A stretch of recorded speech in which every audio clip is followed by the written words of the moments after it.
Welcome to the Fantasy Bros Fancast with your bros, Mark, Tanner, Jarrell, and Terrell. What's up? And good day. Welcome back to the 6th episode of Fantasy Bros Fancast. It's September 12th. We're excited to be here after finally a long week of just fully anticipated football. I don't know about you guys, but I was so ready for Thursday night. It was such a teaser. We had to wait a couple nights and then finally get to Sunday games. Everybody who thought they had a championship team probably is heavily scouring the waivers or trade options, because guys who looked like they were supposed to be complete studs were duds. And the guys who you were supposed to be stashing on your bench are the ones who exploded. I'm your host for today, Mark Pearson. We've got everyone's favorite twins joining us. No, not the Olsen twins, Terrell and Jarrell. And then we're also following up with the champ, Tanner Thompson, of the hot dog eating contest.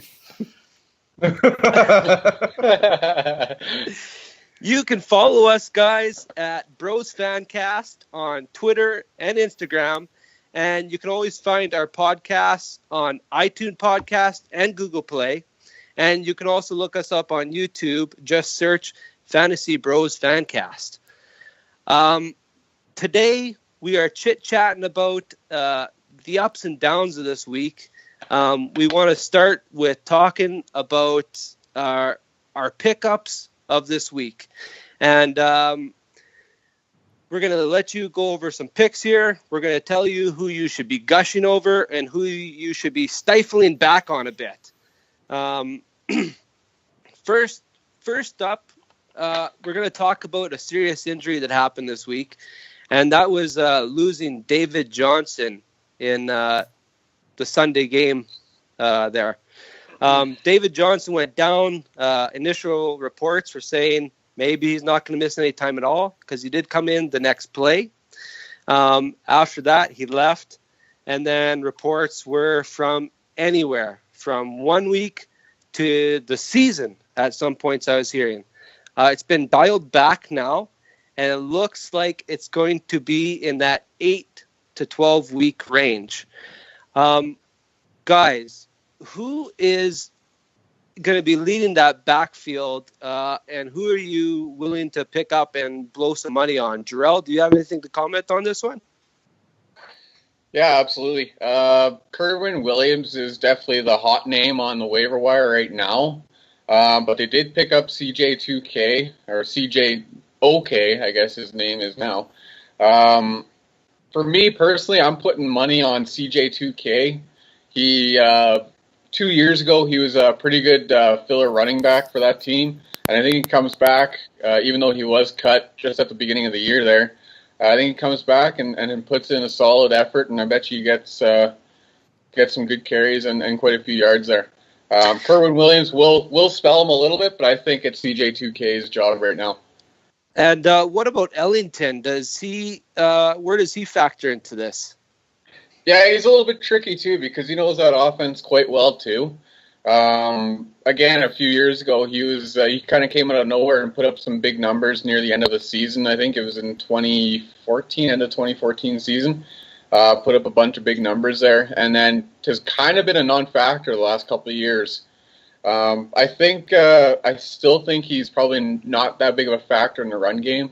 I know they've been playing him a little bit out of the slot, so I don't see him doing too much to hurt either CJ2K's value or Kerwin Williams. Well, Kerwin Williams right now is only owned by 1% of Yahoo leagues, and Chris Johnson comes up as a big fat zero, because since he was cut in training camp, there are reports that he didn't look good, that he'd obviously lost a step, and rightfully so. He's into his 30s now. I got just a quick note to kind of reason that I heard he was cut is because of his salary due to being a veteran status in the league, that it was going to become fully guaranteed if he was on the roster come week 1. I think that's why he was in the final roster cut down before week 1. Obviously, they didn't know David Johnson was going to get hurt, and they didn't have to pay Kerwin Williams all that much money. That obviously changed here with the injury to Johnson, but I think that's probably why he was cut, not just because he was a bum or whatever. But who knows? We'll see. Well, just staring at the guy's name in the face here is J.J. Nelson. He's only owned in 5% of the league. He put up 6 targets, 5 receptions for 43 yards and a touchdown. Tanner, are you leaning towards maybe trying to pick up a receiver out of this off this team, or would you go for a running back? Honestly, I'm looking at their team and I'm looking at their roster. I'm looking at their schedule, and I'm more inclined to see the Cleveland Browns having a better winning percentage than the Arizona Cardinals. That offense is going to struggle without DJ back there. CJ2K can't replicate what he's doing. Kerwin Williams definitely can't replicate it. And those wide receivers are so inconsistent. Fitzy, aside from that. We saw Carson Palmer, the good and bad, last week. I don't see them in games for very long, and I don't see targeting these players as probably any upside at all. Yeah, one final thought. I think if you're putting your money on anybody, I think there are better options in the waiver wire this week if you're looking for a running back or possibly a wide receiver to target them. I think J.J. Nelson might be a great stash that you can get for probably free. If you're really hurting or you need a backup to hold on for maybe a filler and a week where you have some buy spots missing. But other than that, yeah, I think we've kind of got that one beat. Let's go to another team who suffered an injury this week. And no surprise here, but Mr. White broke his collarbone during the Chicago Bears game, and he is out for the year. Not only has that team been stifled by injuries already this year with Meredith out, now they have lost their number one wide receiver, if you can call him that, Kevin White. Is there anybody on that team that you are targeting? What about you, Terrell?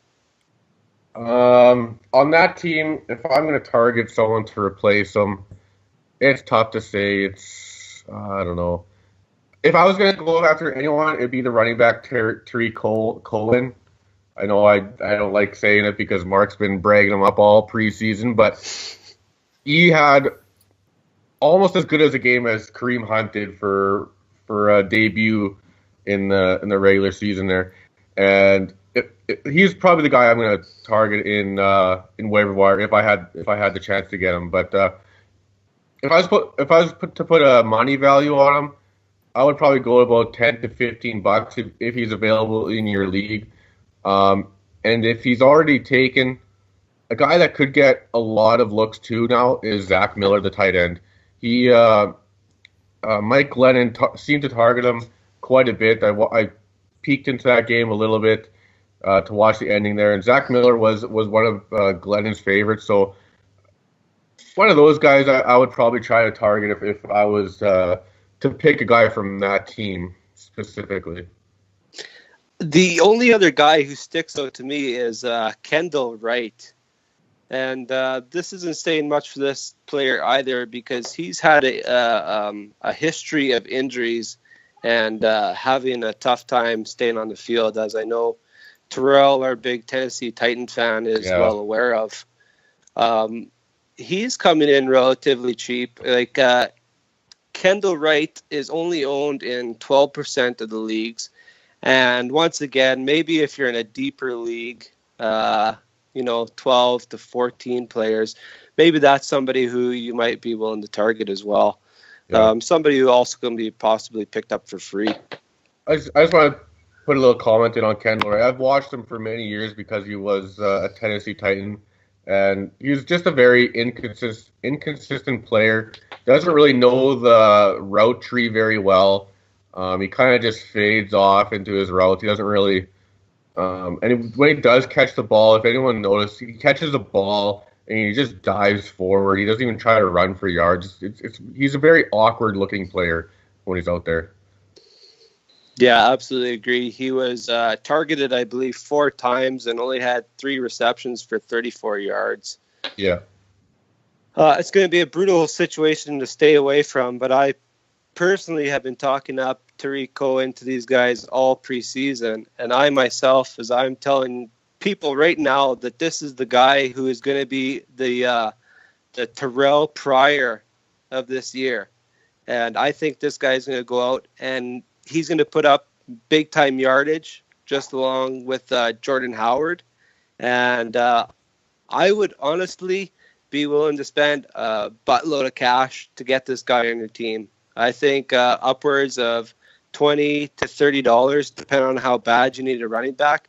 I think he's going to be a guy that you can start every single week from now on out. That's going to get you huge yardage and huge gains, especially if you're in a PPR league. If you're not, you probably want to stay away from him because he's not going to have a touchdown every single week. But definitely PPR, I think you should target this guy. Let's skip forward to let's talk about the Jacksonville Jaguars, who were a huge surprise this week. I know myself and probably everyone else is thinking this. Coming out and beating Houston, what was the score, guys? 49-3 or something like that? 39-3? Like yeah. Just a dominant game, mostly because of their defense. But other player, Allen Robinson, went down with another ACL tear. It's sounding like a broken record this year with all the knee injuries. But unfortunately, their top wide receiver, Allen Robinson, will miss the rest of the year. They have some options there. Drell, who are you looking at targeting in this one? The key names here are Marquise Lee and Alan Hearns. I'm going after Hearns to replace Robinson's production. Marquise Lee, it's Marquise Lee, right? Yeah. Marquise Lee, he's a good player, but he has problems staying on the field with injury problems and whatnot. Also, consistency has been a big issue throughout his career so far. Alan Hearns has done it in the past. 2 years ago, he had a boatload of touchdowns, got paid, and just faded off last year. Everybody banked big on Robinson and Hearns to come in last year and do some magical things, and they just didn't turn out. I think he only put up like 450 yards last year, which was a huge disappointment. I heard there's rumors of him being on the roster bubble to start the year. But he comes in, and I think he takes the bull by the horns here and runs with it in Jacksonville.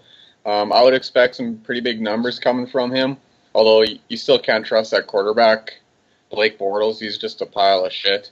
But Hearns, well, we'll see. Somebody's got to catch the ball, and I'd be comfortable. I wouldn't spend more than $15 on him, but if you go $10 to $12 on Alan Hearns, I think you have a shot at picking him up off of waivers. What about you, Terrell? Because you were kind of mentioning before the show about Marquise Lee. Why are you targeting him over maybe somebody like Alan Hearns? Well, the way I look at it is Marquise Lee came in last year when even Allen Robinson was having his down year. Alan Hearns was kind of out of the picture already. And I think he had, we're talking about Marquise Lee. I think he had about 110 targets last year, and he caught I'm going to pull it up real quick because I can't remember. But he had almost 900 yards, and he was actually just a target monster from Blake Bortles because the team wasn't producing very well from their wide receiver position. And he kind of came in and kind of solidified the position for them last year. So he had 105 targets. He had 63 catches for 851 yards and 3 touchdowns. And 1 special team touchdown. So he came in and he actually put up a decent year, kind of under the radar. But I mean, you always see a lot of receivers put in that 800 yards, and then they kind of go away for a couple of years. They kind of produce it again. But I think Marcus Lee is going to be the guy to own in this wide receiver core. He was drafted in the second round, I believe, a few years back, and he's had some injury issues in the past, but maybe they're behind him. But I think he's a guy to own, and I would say probably about, if he is available in your league, about $5 to $10 if you got to spend money on a waiver wire. But I'd feel confident in Marcus Lee picking him up. Yeah, good point. And I don't think there is anybody else in that backfield that I'm willing to touch. Chris Ivory, leave him alone. And I think TJ Yeldon is the other back there, right? Yeah. And I totally agree. I think that those are the two names you're after. Personally, me, I think I'm gonna target Marquise Lee myself, just because Blake Bortles cannot throw deep. And Alan Hearns will probably run a lot of those deep routes. And, I think they're both in for some good numbers because of PPR. But other than that, probably stay away from everyone else. Tanner, you haven't got much of a chance to talk here, but you had written down kind of a name that I think maybe we are all scratching our heads about. What did you see in the Jets game this weekend that made you pick who you did? No. What I saw was Josh McCown's high completion percentage. I think at one point in the game he was 10 for 11 against the Bills, and the Bills have historically been a pretty stingy defense. He finished the game with 7 receptions for 59 yards, but he had 11 targets. Now, in a PPR league, targets almost trump TDs if he's getting that many looks. He's only been in the system for 2 weeks because they traded him at the end of preseason. He's building a relationship with Josh McCown. He's going to be their leading wide receiver. And if you can get a guy that's only owned in 2% of leagues and he's their number one wide receiver, he's going to get you at least the looks. He's going to be the most Josh McCown's going to have the most confidence in him in the red zone. You got to be hurting to pick up a guy like this. But I see some upside from him if Josh McCown stays healthy and continues that high percentage in completions.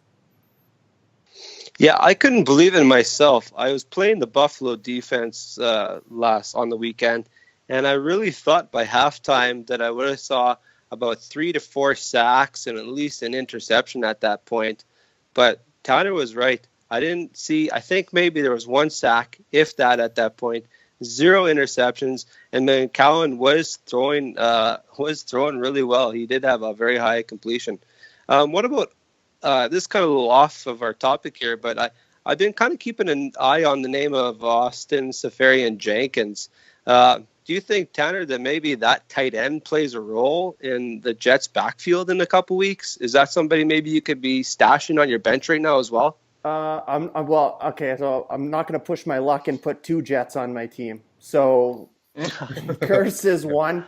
I don't think he has a future on any fantasy team. There's better option in waivers for tight ends. Ebron might be hitting waivers this week with his atrocious appearance in against the Cardinals. But we saw the tight end Ingram for the Giants. He got 4 catches for 50 yards or something like that. He's only owned in about 40% of leagues. There's much better options at tight end than a guy that's suspended right now. Yeah, absolutely. Yeah, don't touch him. Mm-hmm. Yeah, don't touch him. Another game that went pretty crazy was the Detroit and who Detroit faced this week? Arizona. Detroit and Arizona game where we were watching quarterback Stafford, who just got paid bazillions of dollars to go out there and throw nothing but touchdowns and do nothing but win games. And I believe it was on the first play of the game, he throws an interception that goes for a touchdown. He followed it up with a really great performance, I thought. I think he had 4 touchdowns, over 300 yards. I think he really turned it up and looked great in that game. Their usual stood out. Golden Tate looked amazing. Another fella on that field, Kenny Golladay, he looked pretty good in the fourth quarter, though. Terrell, what did you see that you like so much? Pick him up. That's all I'm gonna say. He is a huge red zone target, obviously by his two touchdowns, even though one was a little bit of a longer one. But I think Matt Stafford sees him as his new Megatron, and he showed it all preseason that he wasn't afraid to throw to this guy. And Kenny Golladay is a name to pick up. And if you're looking for wide receiver help because, like, say you had an Allen Robinson or some of your other guys didn't quite cut it this past week, I'd be willing to blow about a $20 to $25 range if you got to spend to get your waiver wires, and feel confident that he's going to produce amazing numbers week in, week out, because this is a Detroit team that does not like to run the ball, and their running backs are terrible. Amir Abdullah, let's call it already. He sucks. He's done. Theo Riddick is a pass catching back there. He's still going to get his catches, but Kenny Golladay, he could go for 1,100 yards this year easily, in my opinion. Pick him up. Does he win snaps over Tate or their other wide receiver? What's his face? Marvin Jones. Marvin Jones? I think we all kind of know what Marvin Jones is at this point in his career. He's been around for a number of years. This Kenny Golladay, he's young, he's got fresh legs. I don't really know much about his history. I don't think any of us do because no one's really heard of him before the last couple of weeks. But I don't think he's got much for injury history, where Golden Tate, he's had a little bit of injury history, and Marvin Jones has an injury history as well. And last year, Matt Stafford, I think everyone kind of remembers this, when Matt Stafford found his favorite target early last year, he kept on going to him, and that was Marvin Jones. This year, I think it's going to be Kenny Golladay. If you're willing to spend $20 plus on any player, are you banking on trying to start him every week? If I would get him in waivers, I'm starting him next week 100% with confidence.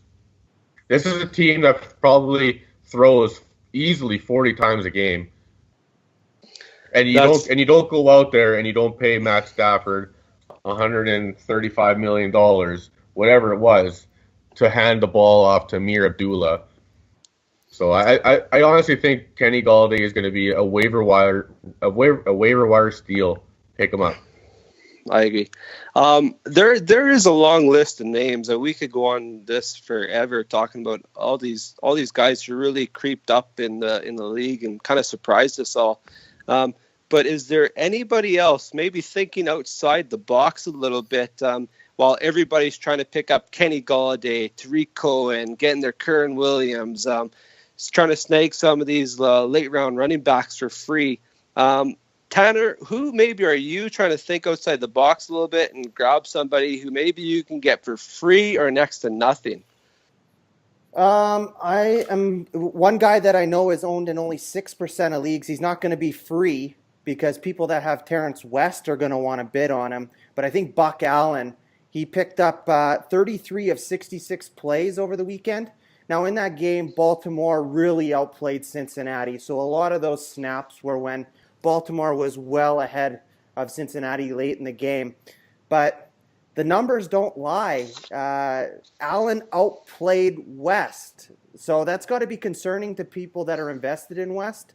And and if I owned West, I would want to own Buck Allen at the same time, just as insurance. But he's more versatile. He's got more upside than West. He's always been that scat back type running back. He can receive the ball. I think in a couple of years ago when he was healthy, he ran away with the game at the end of the year. He was getting 5-6 catches a game. Like I said, he's got high upside. He's got a higher reward at a lower risk than West. And Baltimore has always been committed to the run. They're not going to give up on the run just because it's struggling. They're always running the ball.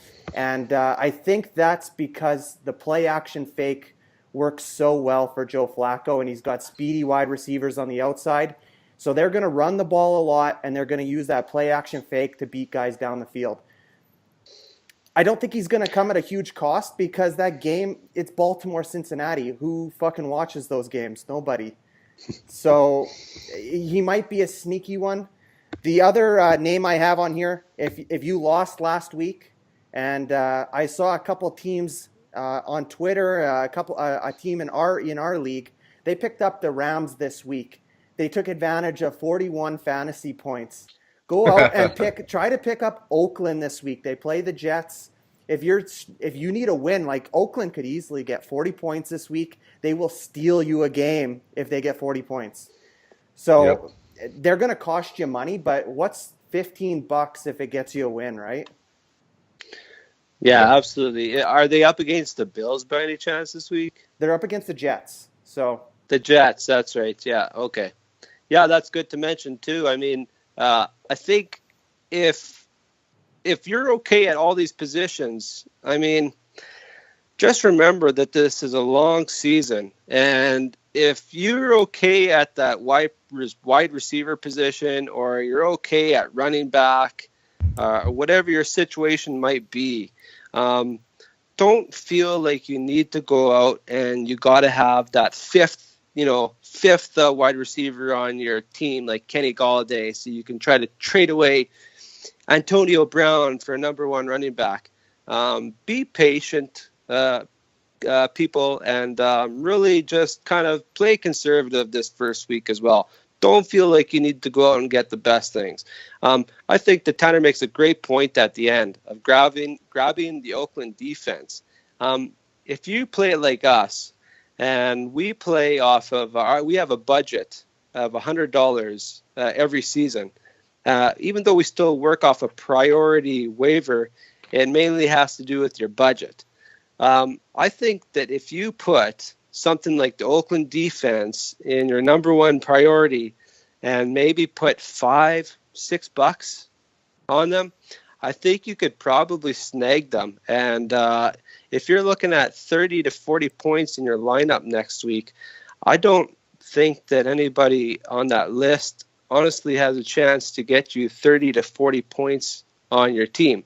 Now, given the fact that it's only going to be good for 1 week, I'm still willing to pay $7 to get that many points in 1 week. Is there anyone that you see on the waiver wire that are you holding back from getting? For me, I'm going to say Kerwin Williams. I don't know. I don't know if I really trust the guy yet. I don't trust that backfield. I don't know. It's for me, that'd be the only guy. I would just be careful with Kerwin Williams and the whole Arizona backfield. None of them are the talent that Johnson is, and just be careful of that. What about you, Tanner? Do you see anybody on there you're not touching? I think the names we said, if you can get them at a budget and at a low cost, go for it. Take the risk. One of the guys that I'm concerned with, and I'm not going to spend big bucks on, is Cohen from the Bears. He's still the backup running back in there. Howard is still the primary back. He's still got 5 targets in the backfield. Are you going to spend $30, $25 on a guy that's still eating crumbs and probably not getting the red zone TDs? I don't know. I think guys are overhyping this guy up a little bit. He played against a pretty weak and pretty loose defense in Atlanta. I don't think it happens again. I don't think he gets 12 targets. I think it degresses from this point, and he sees less targets unless Howard gets injured. That's who I'm kind of trying to avoid from overspending on. Although, when it comes to third down, if they ever find themselves in 3rd and 5 or 3rd and 7, I doubt that they try to throw the ball to Howard again. Well, and I think he's worthy of a roster spot, but are you going to spend $25 to pick up Gio Bernard? Because I don't think he's any different than Gio Bernard. True. What about Drell? What about guys like Nelson Aguilar? Or I'm just going to throw out another name too. I don't know if you watched the Monday Nighter, but I couldn't believe I saw this name on Twitter a lot today. It was Benny Fowler from Denver Broncos. Guys are kind of going nuts over those two guys. Are you buying into either one of those, or are you Nelson Aguilar? I think Nelson Aguilar's had a stronger training camp, and it kind of went well for him into the preseason. But if you watched some of that game, if you saw the touchdown, it was basically a broken coverage for Nelson Aguilar, and he basically was wide open, and it was basically a foot race to the end zone for him. So I don't see that happening very often for him. He hasn't had very good luck so far in the NFL. I don't trust him. You could probably stash him on the end of your bench and spot start him if you need to, but I wouldn't project him to have. What did he have? 15 fantasy points, something like that this past week. I wouldn't project him to have that every week. Same with Benny Fowler. This guy's literally done nothing in the NFL so far, and has been more of a flash in the pan like he was in week 1. You still have Emmanuel Sanders. You still got Demaryius Thomas. Jamal Charles actually looked like he was rushing the ball pretty good. 10 carries, 40 yards. Did lose a fumble there, though, too. C.J. Anderson still there. I still think he's not a very good option at this point. I'd wait maybe another week just to see what he's going to produce next week. Absolutely. Well, there you have it, guys. We've tried to list off as many guys as possible during the time frame we have. If you have any further questions about any of the other guys who are sitting on the waivers, such as Charles Clay, maybe Chris Carson sitting there, Cole Beasley, Marlon Mack, there's a ton of guys that are out there that we couldn't talk to. But if you do have questions about anybody on who you should pick up, maybe you have the budget like we do, you can always hit us up on Twitter at Bros Fancast, or you can just listen along, and we will also try to answer your questions on game day. This is Marky Mark Pearson, Terrell and Jarrell Sikora signing off, and Tanner the Champ. We're out. Peace. Thanks for listening to Fantasy Bros Fancast. Catch us every week with new episodes on fantasy advice.